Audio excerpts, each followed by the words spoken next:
Shalom semuanya. Apa kabar WOI? Terima kasih Cirita yang sudah mengundang saya hari ini di WOI ya. Ayo kita berdoa ya sebelum kita mulai.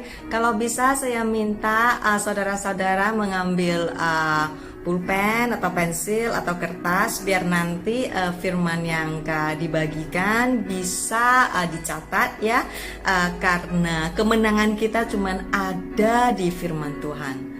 Ayo sama-sama kita berdoa ya. Terima kasih Tuhan, terima kasih Engkau baik, Engkau sungguh baik. Apapun yang terjadi di dalam kehidupan kami, ya Tuhan, Engkau berdaulat, Engkau berkuasa, dan di dalam-Mu tidak ada hal yang tidak memungkinkan.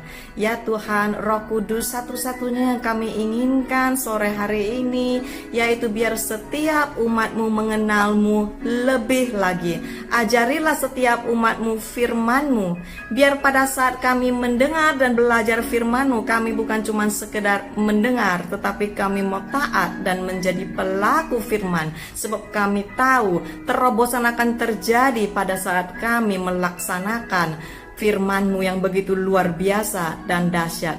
Ya Tuhan, saya minta urapi hamba-Mu, urapilah hamba-Mu, biar apapun yang hamba-Mu ucapkan hari ini adalah sesuai dengan perkataan-Mu. Terima kasih Tuhan, dan di dalam nama-Mu yang begitu luar biasa dan dahsyat, sama-sama yang percaya kami katakan amin. Apa kabar WOI?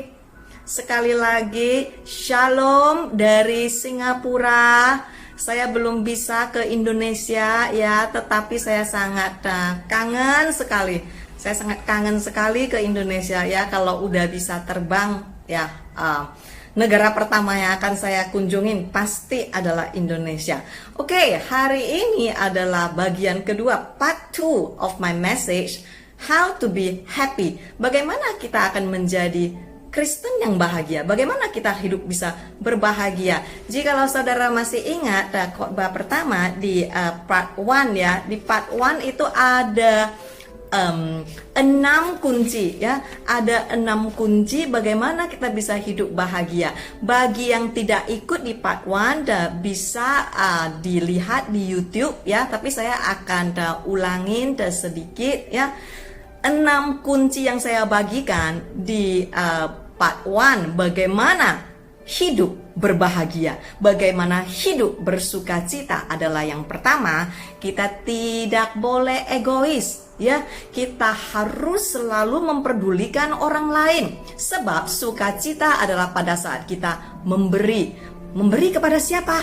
Nah, memberi kepada orang-orang miskin, janda-janda, yatim piatu dalam kesusahan mereka. Ini sesuai dengan hati Allah Bapa kita, sebab Yakobus pasal 1 ayat 27 berkata, ibadah yang murni dan yang tidak bercacat adalah pada saat kita mengunjungi, kita peduli kepada yatim piatu, janda-janda dalam kesusahan mereka, dan menjaga, yang poin yang kedua adalah yang menjaga supaya diri kita sendiri tidak dicemarkan oleh dunia. Ini kunci pertama ya, kalau masih ingat di part 1 ya. Apa sih yang part apa sih kunci kedua? Kunci kedua, jangan gelisah, jangan sedikit-sedikit khawatir. Oke, apa sih obat penangan gelisah? Apa sih obat penangan khawatir? Adalah kita harus berdoa. Tetapi bagaimana caranya kita berdoa? Kita harus berdoa dengan hati yang penuh ucapan syukur. Jadi cara doa kita bukan selalu mengatur Tuhan, menuntut Tuhan. Kapan. Kenapa? Tetapi kita harus berdoa dengan ucapan syukur. Ya, ingat saudara mau mengobati rasa khawatir, mau mengobati rasa gelisah, iya, obat anti gelisah adalah berdoa dengan ucapan syukur. Yang ketiga, menerima bagian dan porsi kita masing-masing. Ya, artinya jangan iri hati. jangan tamak. Saya nggak pernah melihat orang yang suka iri hati atau suka tamak ya, bahagia. Ya, mau kita itu Kristen atau kita tidak Kristen ya. Dan yang terpenting ya adalah jangan selalu menginginkan yang orang lain punya, yang kita tidak punya. Itu poin ketiga jika saudara mau hidup bahagia. Yang poin keempat, jaga hati dan pikiranmu. Taklukkan pikiranmu di dalam ketaatan akan firman Tuhan. Saudara masih ingat medan peperangan saudara di mana?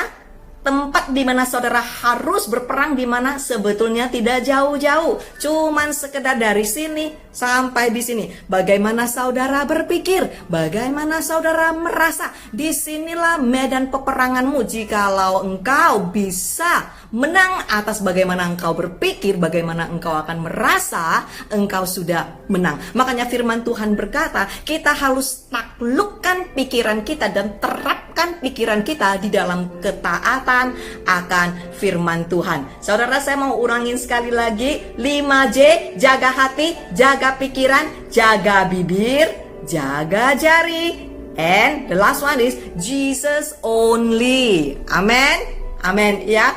Oke, yang kelima, poin yang kelima, menjadi pelaku firman, bukan cuman pendengar. Sia-sia kalau kita cuman menjadi pendengar tetapi kita tidak menjadi pelaku. Sebab your breakthrough, terobosan saudara akan terjadi pada saat saudara menjadi pelaku firman Tuhan. Dan yang terakhir, yang poin keenam adalah banyak sekali orang gagal di sini. Oke, apa sih itu contentment? Ya, 1 Timotius pasal 6 ayat 6. Kesalehan itu jikalau disertai rasa cukup ya, akan mendatangkan keuntungan besar. Oke, ini adalah part 1 ya. Jadi sekarang kita mau mulai part 2. How to be happy. Oke. Kita akan mulai ya saudara ya. Hari ini my subtitle. Oke, my subtitle actually is jangan jadi Kristen yang pincang rohani. Wah, apa sih Kristen yang pincang rohani? Emang ada Kristen yang pincang rohani? Ayo kita mulai bahas ya. Saudara, kenapa seri ini begitu penting? Oke, saya mau tegaskan. Kenapa seri ini begitu penting? Kenapa seri ini harus benar-benar dipahami? Sangat sederhana saudara. Karena setiap manusia mau hidup berbahagia. Dan setiap manusia berjuang melakukan apa saja untuk mendapatkan kebahagiaan. Saudara setuju? Ya, mau itu kita dari suku apa, bangsa apa, negara apa, semua manusia menginginkan hidup berbahagia. Setuju saudara? Amin. Ya, nah, masalahnya di mana? Masalahnya terutama seorang Kristen, jikalau engkau tidak bahagia, Kristen yang tidak bahagia sama dengan Kristen yang masih pincang rohaninya. Saya ulangin sekali lagi, Kristen jikalau engkau masih belum tahu bagaimana hidup berbahagia, masih ada sesuatu yang pincang di dalam rohani. Amin. Ya, jadi hari ini kita mau sama-sama belajar, kita jangan menjadi Kristen yang pincang rohani. Oke, sekali lagi saya berkata, kenapa kita harus benar-benar memahami pelajaran ini?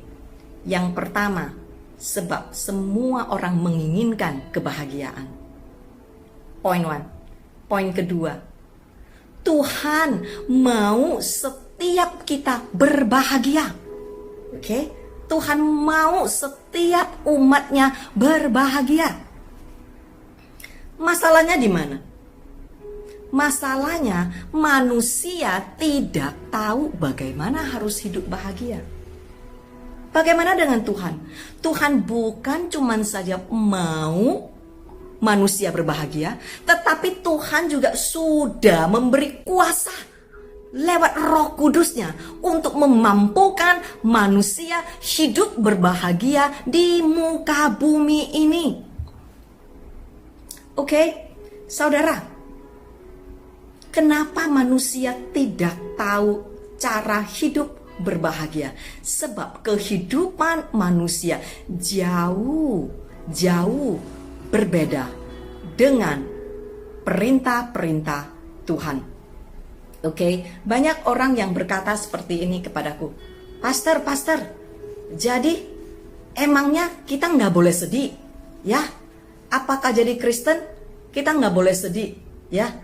Apakah kita harus berbahagia terus? Oke, saudara dengar baik-baik, oke? Ada masa buat setiap hal. 2 hari yang lalu saya baru kehilangan seorang sahabat yang sangat baik, seorang murid, cuman usia 32 tahun, kecelakaan mobil di Singapura. Dan kecelakaan ini begitu terjadi langsung meninggal.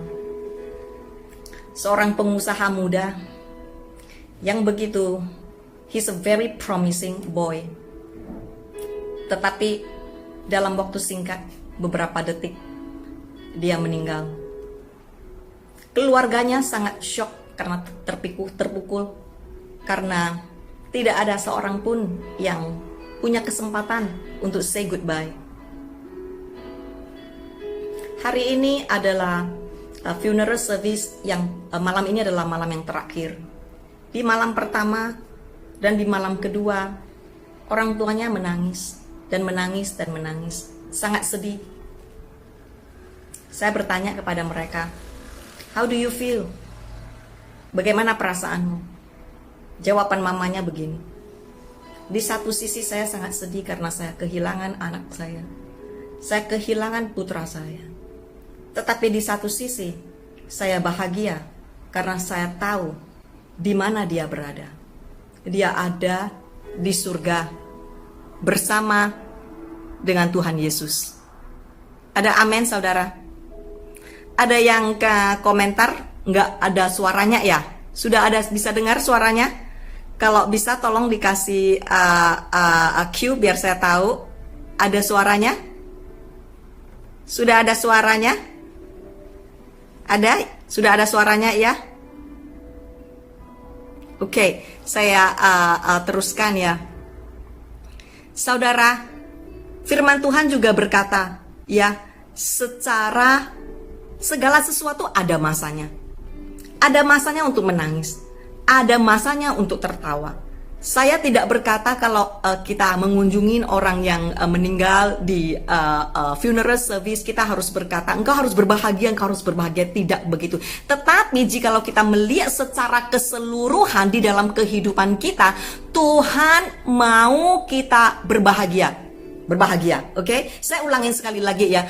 Tuhan mau kita berbahagia di secara keseluruhan kehidupan kita. Oke, ya. Ada sedikit masa-masa yang pasti ya, ada suatu hal yang terjadi yang mungkin kita bisa bersedih atau apa-apapun ya. Tetapi secara keseluruhan perintah Tuhan adalah Tuhan mau umatnya berbahagia, dan Tuhan pun memberi kuasa untuk umatnya untuk hidup berbahagia. Oke, 2 masalah terbesar.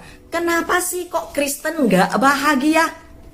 Kenapa sih kok Kristen nggak tahu bahagia? Saudara, masalah pertama, oke? Masalah pertama, sewaktu saudara mendengar kata-kata berkat, oke? Berkat. Sewaktu saudara mendengar berkat, sewaktu saudara mendengar khotbah, diberkatilah engkau. Sewaktu saudara membaca firman Tuhan, berkat, oke? Apa sih yang saudara pikirkan? Apa sih koneksinya di dalam pikiran saudara? Berkat sama dengan bebas masalah, ekonomi dipulihkan, dapat bonus, cuan banyak. Masalahnya di situ saudara. Banyak sekali orang koneksi berkat sama dengan materi.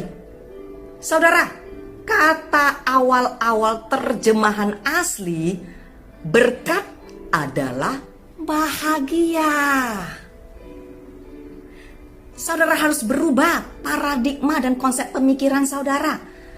Berkat adalah bahagia. Amin. Ya. Sebuah survei diadakan di beberapa negara. Judul survei ini adalah God's Blessing. Hasil survei ini menyatakan cuman 0.5%, cuman setengah persen Kristen mengerti sebetulnya berkat itu adalah bahagia. 95 Kristen koneksi berkat itu sama dengan semua hal-hal materi. Oke? Jadi ini adalah masalah pertama yang harus diperbaiki. Oke, sehingga kita mengenal hati Allah Bapa kita, sehingga kita mengenal apa yang Allah Bapa kita inginkan, sehingga kita bisa menjadi pelaku firman Tuhan, bukan cuman pendengar firman Tuhan. Oke, masalah kedua, ini banyak sekali orang gagal di sini. Masalah kedua, kebahagiaan kita selalu tergantung dari hubungan kita dengan orang lain. Kebahagiaan kita selalu tergantung dengan apa yang terjadi. Oke, itulah masalah kedua. Apa sih contohnya?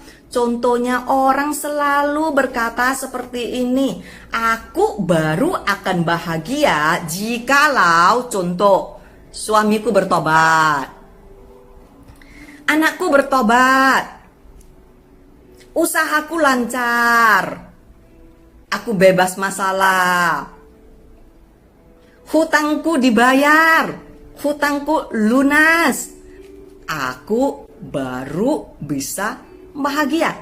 Selalu orang gagal di sini karena mereka menghubungkan kebahagiaan mereka tergantung kepada orang lain. Kalau kita selalu menghubungkan ketergantungan kebahagiaan kita selalu terhadap orang lain atau hal-hal yang lain, kita akan gagal total. Kenapa kita akan gagal total, saudara? Sebab faktor pertama pembunuh sukacita adalah manusia. Setuju, saudara? Faktor pertama pembunuh bahagia atau sukacitamu adalah manusia. Orang-orang di sekitarmu.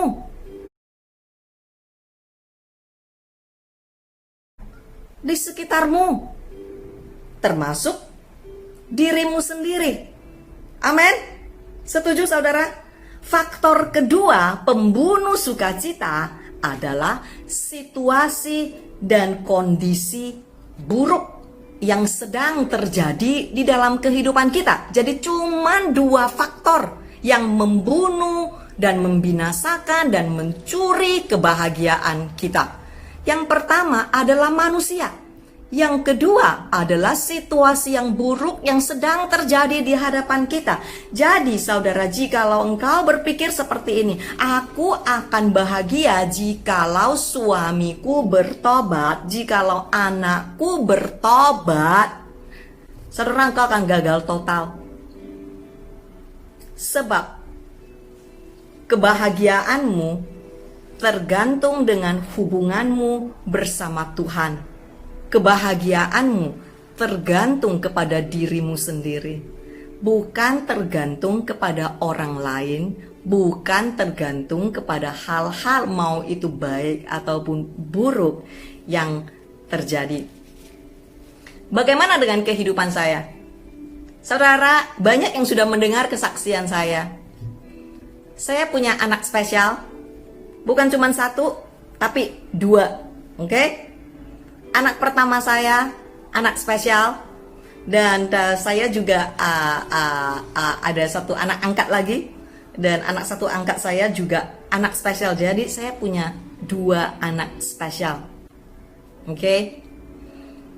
Saya punya suami yang dokter bilang kapan jam dia bisa meninggal, ya. Biarpun Tuhan Yesus menyembuhkan dia secara mukjizat, dia kelihatan sehat-sehat, biasa-biasa saja. Tetapi dokter selalu berkata, kankernya pasti akan kambuh lagi. Dan kanker ini pasti akan mematikan dia. Saudara bisa membayangkan kehidupan saya, ya. Saudara juga banyak yang tahu saya punya usaha bisnis restoran di Singapura, ya. Sekarang masa Covid seperti ini, restoran saya cuma menghasilkan 20% income dari yang selama ini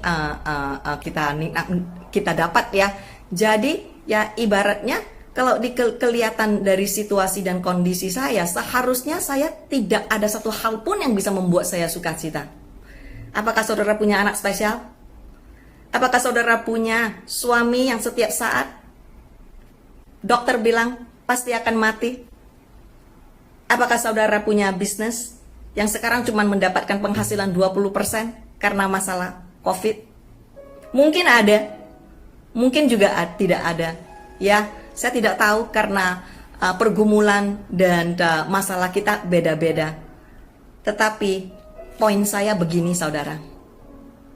Kalau saya bisa bahagia, kalau saya bisa mendapatkan kunci rahasia kebahagiaan di muka bumi ini, saudara juga bisa.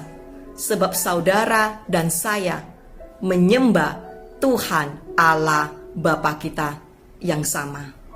Amin, saudara. Sebab bahagia itu bukan pada saat semua kehidupan kita sempurna. Tetapi bahagia itu adalah pada saat engkau mengizinkan Tuhan menyempurnakan segalanya di dalam kehidupan kita. Amin. Hari ini firman saya ada di Matius pasal 5. Matius pasal 5 adalah firman yang banyak sekali orang tahu, ya. Tetapi sedihnya cuman sedikit yang melakukannya, ya. Saya tidak bisa membahas semuanya karena kita tidak cukup waktu, ya. Tetapi saya akan membahas beberapa, ya, beberapa. Oke. Jikalau kita lihat Matius pasal 5. Matius pasal 5 adalah tentang khotbah di bukit. Oke? Khotbah di bukit. Judulnya di Alkitab sebelum dimulai Matius pasal 5 adalah ucapan bahagia. Ucapan bahagia. Oke? Ya, saya mau membagikan penterjemahan di bahasa Inggris, oke? Penterjemahan yang saya pakai adalah penterjemahan yang mengandung bahasa Ibrani dan bahasa Yunani kuno, dan saya terjemahkan langsung di bahasa Indonesia. Jadi agak sedikit berbeda. Jadi saya minta saudara dengar baik-baik, ya, dan saudara juga bisa mencatat karena firman Tuhan akan membuat kita menang dari segala masalah kita. Amin. Ya. Di bahasa Inggris, judul pembukaan dari Matius pasal 5 yaitu khotbah di bukit adalah Beatitude. Oke, apa sih artinya beatitude? Beatitude artinya hidup berbahagia.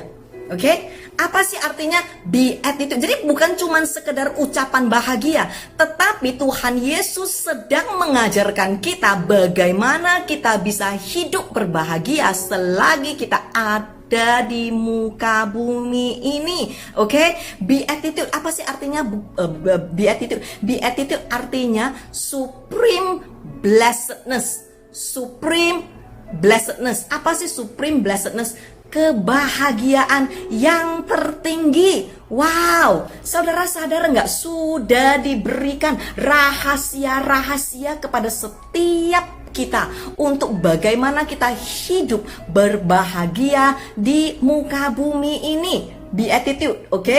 Tapi kebalikannya Kebalikannya, jikalau kita tidak melakukan hal-hal yang ada di Matius pasal 5, artinya kita tidak akan bahagia. Sebab kebalikan dari hidup bahagia adalah hidup sengsara. Sangat sederhana, saudara. Jadi makanya kenapa saya berkata ulang-ulang terus, kenapa buku ini, kitab ini sangat penting, pengajaran ini sangat penting. Sebab pengajaran ini adalah pengajaran dari Yesus Kristus sendiri.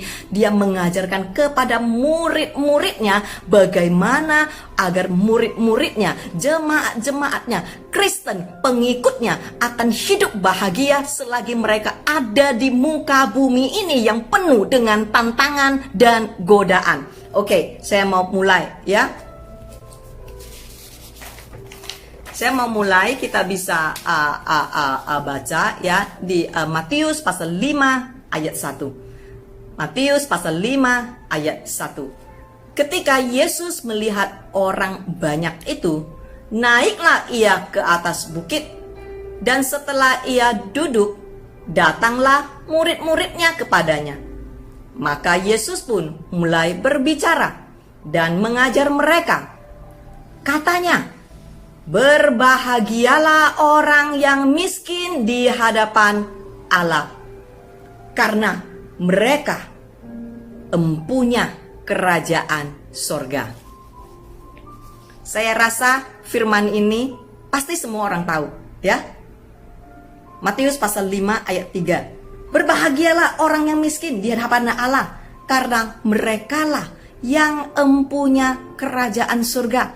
Saudara, apa sih artinya miskin di hadapan Allah? Kita harus cari tahu arti dari kata-kata awalnya, biar kita tidak ke kanan, kita tidak ke kiri, tetapi kita menggali kebenaran firman Tuhan biar kita bisa mendapatkan rahasia dan rumus-rumus berbahagia. Oke, saya akan menerjemahkan versi saya ya, saudara dengar baik-baik, catat baik-baik. Matius pasal 5 ayat 3. Matius pasal 5 ayat 3. Berbahagialah, makmur secara rohani dan dihormati orang yang miskin di hadapan Allah. Apa sih artinya orang yang miskin di hadapan Allah? Di penerjemahan saya dikatakan, orang yang miskin di hadapan Allah adalah orang yang tidak sombong rohani, orang yang rendah hati, orang yang tidak arogan di dalam karakternya, karena merekalah empunya kerajaan sorga sekarang dan selama-lamanya. Saya ulangin sekali lagi karena ini sangat penting. Banyak orang yang tidak mengerti miskin di hadapan Allah artinya apa sih? Apakah kita harus miskin secara ekonomi? Apa sih maksudnya ya miskin secara ekonomi atau yang lain-lain? Oke, saya kasih terjemahan ya, terjemahan asli ya. Saya akan ulangin sekali lagi. Berbahagialah artinya makmur secara rohani dan dihormati orang yang miskin di hadapan Allah, orang yang tidak sombong rohani, orang yang rendah hati dan tidak arogan di dalam karakter mereka, karena merekalah yang empunya kerajaan surga sekarang dan selamanya. Artinya apa sih tidak sombong rohani? Emang ada sombong rohani? Ada, saudara. Oke, ayo kita kupas sedikit ya. Apa sih yang Tuhan maksudkan? Orang yang tidak sombong adalah orang yang merendahkan hatinya, yang mau taat kepada Tuhan di dalam pertobatan. Saya ulangin sekali lagi ya. Orang yang tidak sombong rohani adalah orang yang merendahkan hatinya dan taat kepada Tuhan di dalam pertobatan. Orang yang akan tunduk mutlak kepada firman Tuhan. Itulah penterjemahan sesungguhnya orang yang miskin di hadapan Allah. Oke, contoh suami istri. Oke, firman Tuhan adalah untuk kita masing-masing. Firman Tuhan adalah cermin untuk setiap kita masing-masing mengoreksi, mendidik, dan merubah diri kita sendiri. Ya, firman Tuhan bukan untuk ditunjuk-tunjuk kepada pasangan kita atau ya teman kita, ya untuk menghakimi orang lain. Oke, saya cuma mau memberi suatu contoh ya, suami istri kita harus punya keseimbangan ya.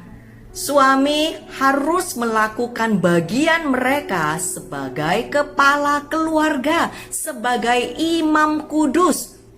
Imam kudus yang akan menuntun istri dan anak-anak untuk hidup kudus. Oke, itu adalah peran seorang suami. Oke, jadi seorang suami tidak bisa selalu menekan istri. Istri, engkau harus tunduk, engkau harus tunduk, engkau harus tunduk. Oke, jikalau mereka tidak melakukan bagian mereka masing-masing. Oke, sebaliknya dengan seorang istri.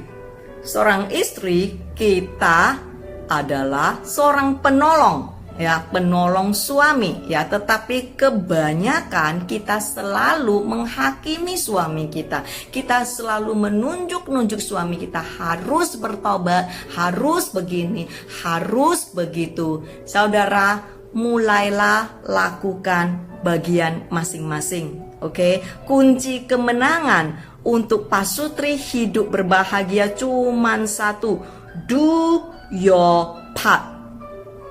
Do your part. Suami, do your part. Istri, do your part.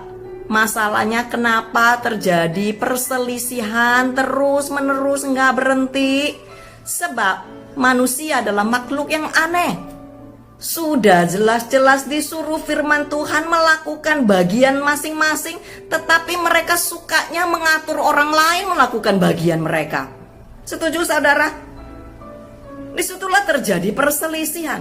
Mau itu di keluarga, mau itu di gereja, ya, semua tidak mau melakukan bagian masing-masing, tetapi semua mau mengatur orang lain untuk melakukan bagiannya. Jadi suami istri, saudara mau hidup berbahagia, saudara mau punya keluarga yang berbahagia, kuncinya sebetulnya nggak susah, gampang. Jangan sombong rohani, jangan sombong, jangan arogansi, ya. Do your part, oke? Katakan kepada dirimu sendiri, I will do my part. Amin, amin ya. Oke, berikutnya Amsal pasal 16 ayat 5. Amsal pasal 16 ayat 5. Setiap orang yang tinggi hati adalah kekejian bagi Tuhan. Pasti ia akan dihukum. Saudara, dengar baik-baik firman ini. Setiap orang yang tinggi hati adalah kekejian bagi Tuhan. Pasti ia akan dihukum. Artinya apa? Artinya gak peduli Kristen non-Kristen, gak peduli pemimpin atau jemaat, gak peduli mau kita itu suami atau istri, ya, nggak peduli mau itu kita kaya atau miskin. Setiap orang yang tinggi hati adalah kekejian bagi Tuhan, dan pasti ia akan dihukum. Wow, pada saat kita membaca firman ini, kita tidak takut masalah manusia. Kita takut kepada semua hal.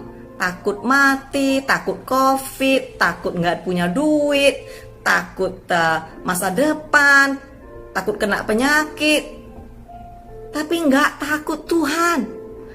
Padahal di sini dikatakan, Tuhan berkata, orang-orang yang sombong pasti akan dihukum, tapi nggak ada yang takut. Berantem terus, di rumah tangga berantem terus, di gereja berantem terus, pelayanan berantem terus. Bertobatlah saudara, sebab kerajaan Allah sudah datang. Amin. Yakobus pasal 4 ayat 6. Yakobus pasal 4 ayat 6. Ini saya terjemahkan ya, langsung dari terjemahan saya ya. Tetapi kasih karunia akan terus-menerus dianugerahkannya kepada kita oleh kuasa Roh Kudus untuk menentang dosa dan memampukan kita untuk hidup taat, baik dalam iman kita maupun rasa bersyukur dengan keselamatan kita. Karena itu Allah berkata, Aku menentang orang yang congkak dan sombong, tetapi mengasihani orang yang rendah hati, orang yang mau menerima dengan sikap yang rendah hati.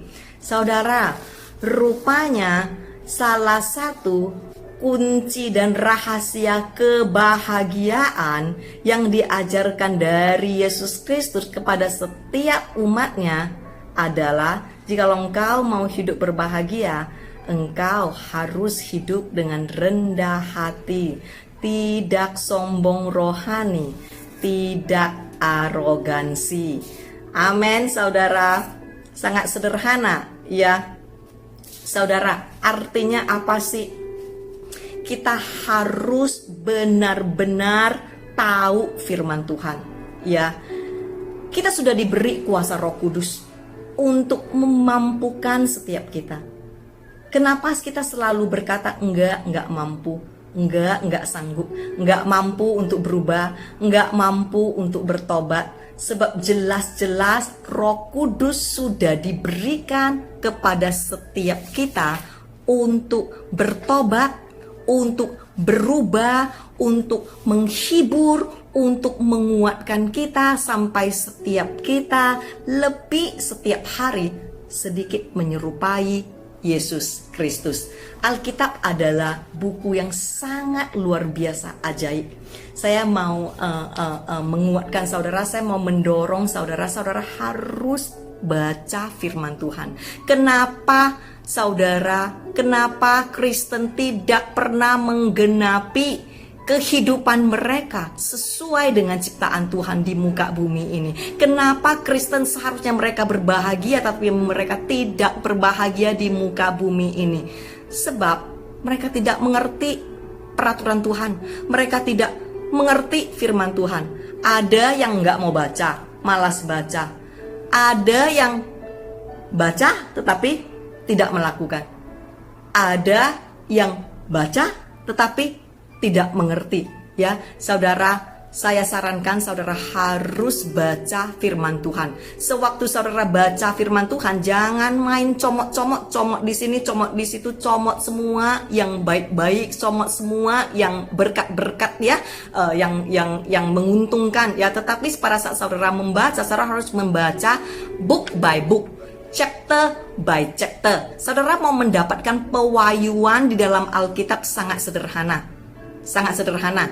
Jikalau saudara rendahkan hati saudara di hadapan Tuhan, berkata, Tuhan, aku tidak mau memilih-milih apapun itu. Apapun firman-Mu, aku akan menerima dengan mutlak dan akan belajar melakukannya. Pasti saudara akan diberi pewahyuan. Ayo kita lanjut. Ayo kita lanjut ya. Matius pasal 5 ayat 4. Matius pasal 5 ayat 4. Berbahagialah orang yang berduka cita, karena mereka akan dihibur. Apa sih artinya? Berbahagialah orang yang berduka cita, karena mereka akan dihibur.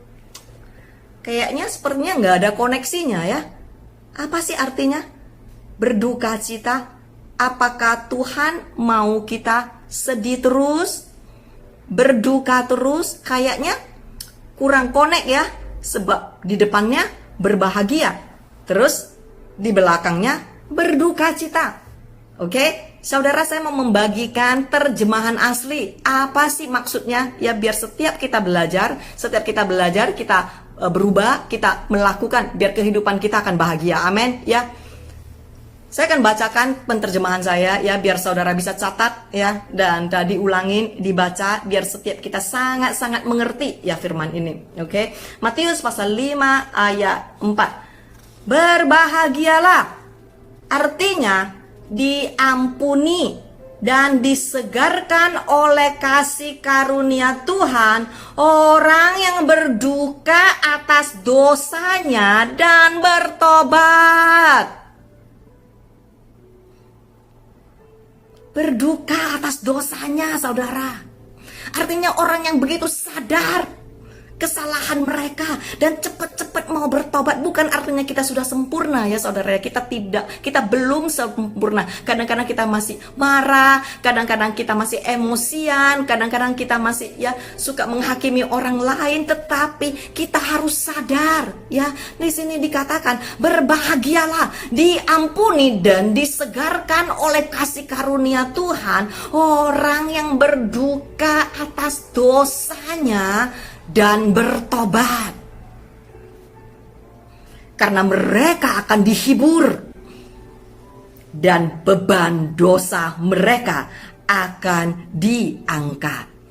Wow, firman Tuhan yang begitu lengkap, yang begitu menyadarkan. Oke, apa sih artinya? Apa sih artinya orang yang berduka? Orang yang berduka di terjemahan asli ini adalah orang yang menyesali dan sedih atas tabiat fana manusia ini, kedagingan ini yang penuh dengan dosa. Artinya orang yang selalu, setiap hari, setiap detik, setiap menit berjuang untuk berhenti mengkhianati Yesus. Dan orang yang selalu siap mengerjakan keselamatan mereka dengan takut dan gentar. Saudara, inilah kunci-kunci untuk hidup berbahagia, hidup berkemenangan selagi kaki kita menginjak di muka bumi ini yang penuh dengan tantangan dan godaan. Banyak sekali orang bertanya kepada saya, kenapa sih kok masalah kamu gitu banyak? Tetapi kenapa sih kok kamu masih bisa senyum, masih bisa seneng? Kenapa sih kok kayaknya kamu penuh dengan kemenangan? Saudara, inilah rahasianya. Inilah rahasia yang selama ini saya praktekkan. Dan saya sangat merindukan untuk membagi kepada saudara. Sebab setiap umat Tuhan harusnya memiliki kemenangan yang sama. Sebab setiap kita menyembah Tuhan yang sama. Amin. Ya, saya ulangin sekali lagi firman ini biar saudara bisa catat baik-baik ya. Orang yang berduka ya, orang yang berduka adalah orang yang menyesal dan sedih atas tabiat fana yang penuh dengan dosa.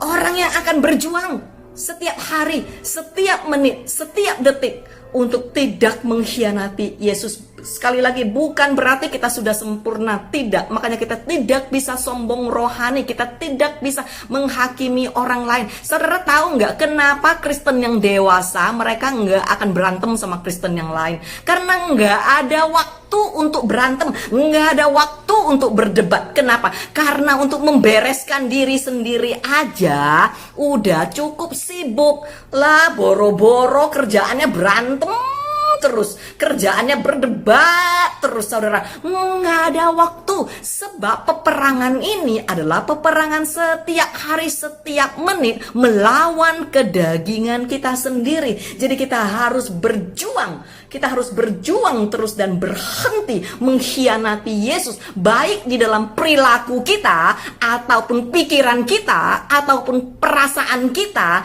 ataupun bibir kita, saudara. Oke? Kita harus takut akan Tuhan. Apa sih takut akan Tuhan? Saya ulangin sekali lagi, ini saya udah pernah khotbah di Amsal pasal 8 ayat 13. Takut akan Tuhan ialah membenci semua kejahatan. Tuhan berkata, aku benci kepada kesombongan, aku benci kepada kecongkakan, aku benci kepada tingkah laku yang jahat, dan mulut penuh tipu muslihat. Saudara, apakah kita sudah benci apa yang Tuhan benci? Apakah kita sudah takut akan Tuhan? Kalau kita cuma mengenal Tuhan, tetapi kita tidak takut akan Tuhan, kita tidak akan dapat terobosan. Sebab terobosan akan terjadi pada saat kita menjadi pelaku firman Tuhan. Saudara, herannya manusia, herannya Kristen, kenapa tidak pernah hidup berkemenangan? Karena Kristen banyak sekali takut manusia, takut ekonomi, takut uang nggak ada, takut masa depan, takut penyakit. Ada yang bahkan Kristen yang takut mati, tetapi herannya nggak takut Tuhan, saudara. Bagaimana bisa kita hidup penuh dengan kemenangan? Bagaimana kita bisa hidup berbahagia di muka bumi ini jikalau kita tidak melakukan rumus-rumus, kunci-kunci pengajaran yang Tuhan Yesus sendiri mengajarkan kepada setiap kita. Oke, saudara, Roma pasal 6 ayat 6 dan 13. Roma pasal 6 ayat 6 dan 13. Karena kita tahu bahwa manusia lama kita telah turut disalibkan, supaya tubuh dosa kita hilang kuasanya, agar jangan kita menghambakan diri lagi kepada dosa. Itu ayat 6. Ayat 13. Dan janganlah kamu menyerahkan anggota-anggota tubuhmu kepada dosa untuk dipakai sebagai senjata kejahatan. Tetapi serahkanlah dirimu kepada Allah sebagai orang-orang yang dahulu mati, tetapi yang sekarang hidup. Dan serahkanlah anggota-anggota tubuhmu kepada Allah untuk menjadi senjata-senjata kebenaran. Saya mau tutup dengan satu cerita ini, ya. Saya rasa hari ini firman-firmannya cukup berat, ya. Jadi saya minta saudara yang sudah mencatat bisa ulangi lagi firman ini, ya, biar sehingga kehidupan saudara benar-benar menjadi kehidupan yang berkemenangan dan berbahagia. Saya cuma mau tutup dengan satu cerita ini, cerita tentang Tuhan Yesus menyembuhkan orang yang pincang. Saya melihat banyak sekali Kristen tapi tidak menggenapi panggilan Tuhan di dalam kehidupan mereka.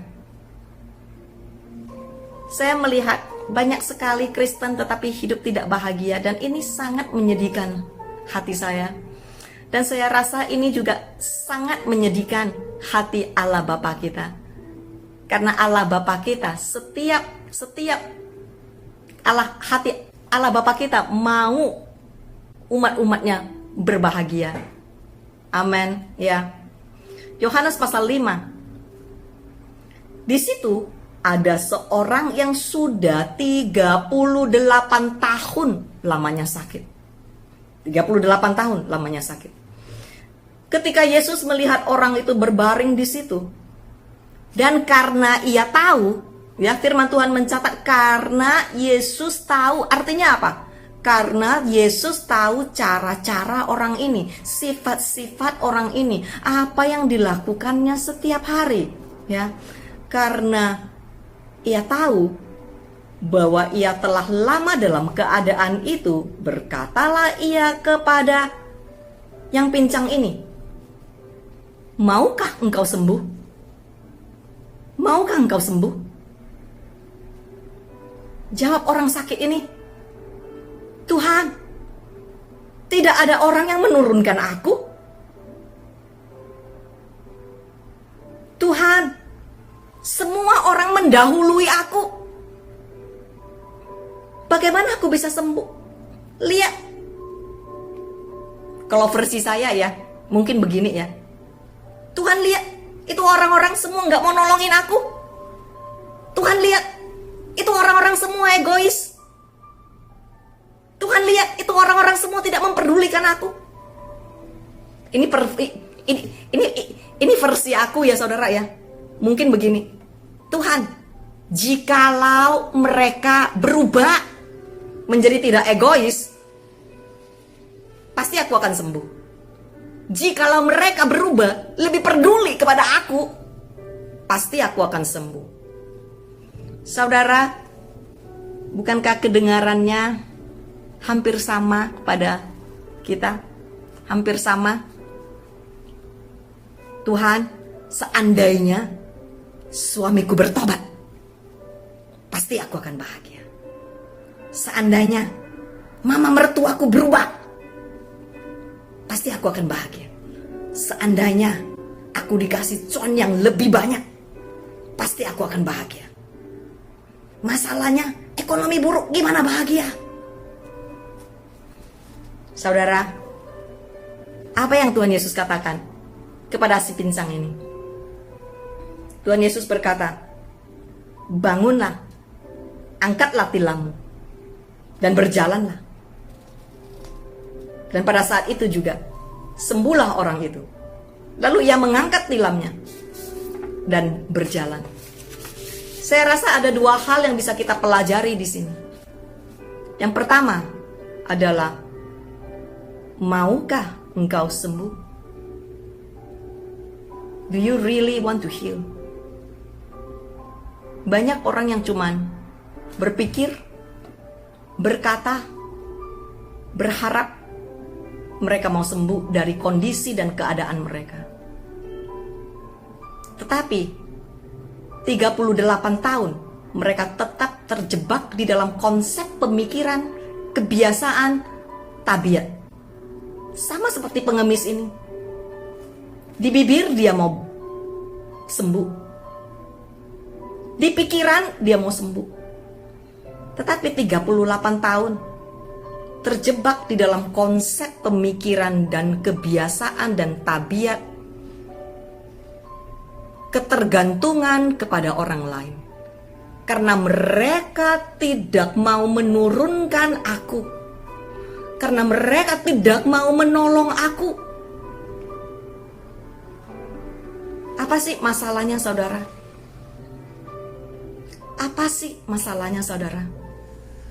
Kebahagiaanmu tidak tergantung kepada orang lain. Kebahagiaan, pasti aku akan bahagia. Masalahnya ekonomi buruk, gimana bahagia? Saudara, apa yang Tuhan Yesus katakan kepada si pincang ini?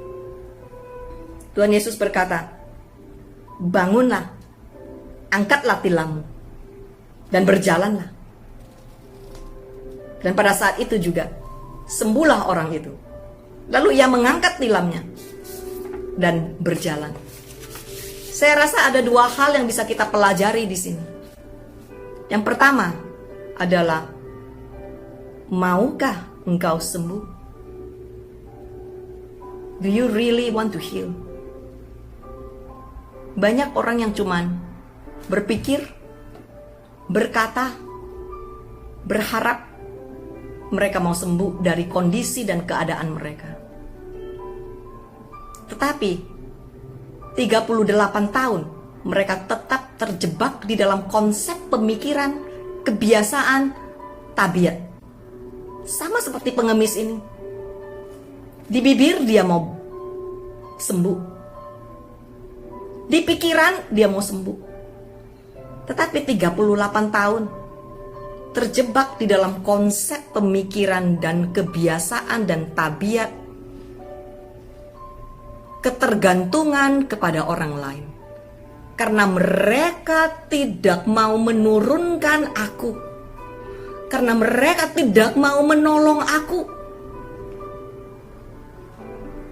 Apa sih masalahnya, saudara? Apa sih masalahnya, saudara?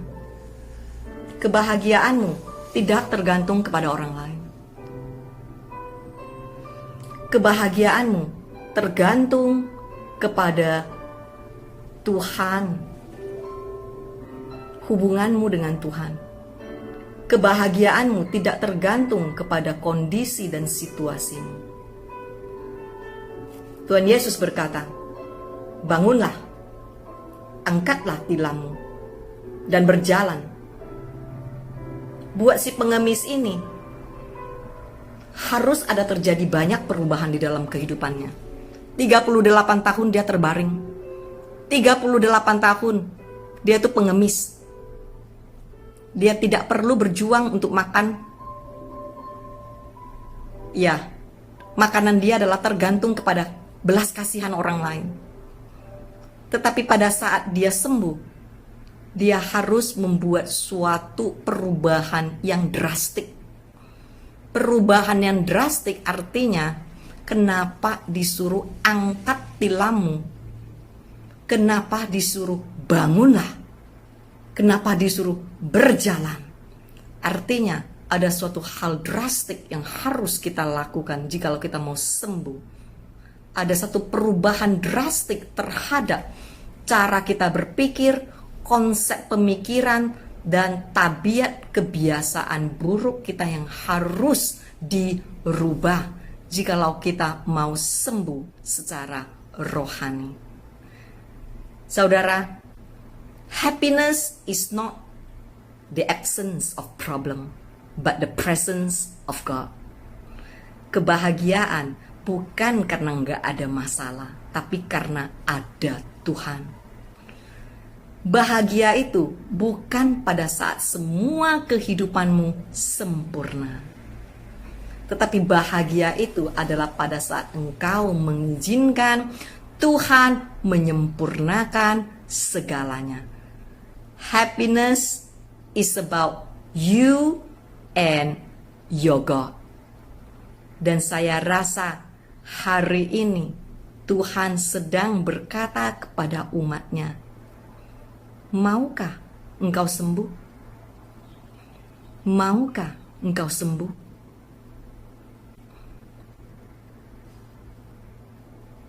Saya rasa banyak sekali umat-umatnya yang mau disembuhkan. Dan Tuhan berkata, bangunlah, angkatlah tilammu, dan berjalan. Ayo mari kita berdoa. Terima kasih Tuhan atas firman-Mu. Sembuhkan umat-Mu ya Tuhan. Lepaskan mereka dari belenggu mereka. Sembuhkan pikiran, hati, perasaan, tabiat buruk, konsep pemikiran yang salah. Sembuhkan ya Tuhan. Biar umat-Mu sungguh-sungguh akan menikmati kehidupan yang bahagia bersama-Mu selagi kami ada di muka bumi ini. Sehingga hidup kami bukan hidup yang sia-sia, tetapi hidup kami adalah hidup yang berkemenangan. Terima kasih Tuhan. Berkatin, sembuhkan yang sakit. Pulihkan yang lemah. Kuatkan yang lemah ya Tuhan. Berkatin setiap umat-Mu dengan damai sejahtera, sukacita, dan kasih yang berkelimpahan. Dan di dalam nama Tuhan Yesus yang begitu luar biasa dan dahsyat, sama-sama yang percaya kami katakan amin. Terima kasih saudara. Terima kasih WOI. Salam dari Singapura sekali lagi. God bless you and I'm looking forward to see you again soon. Bye.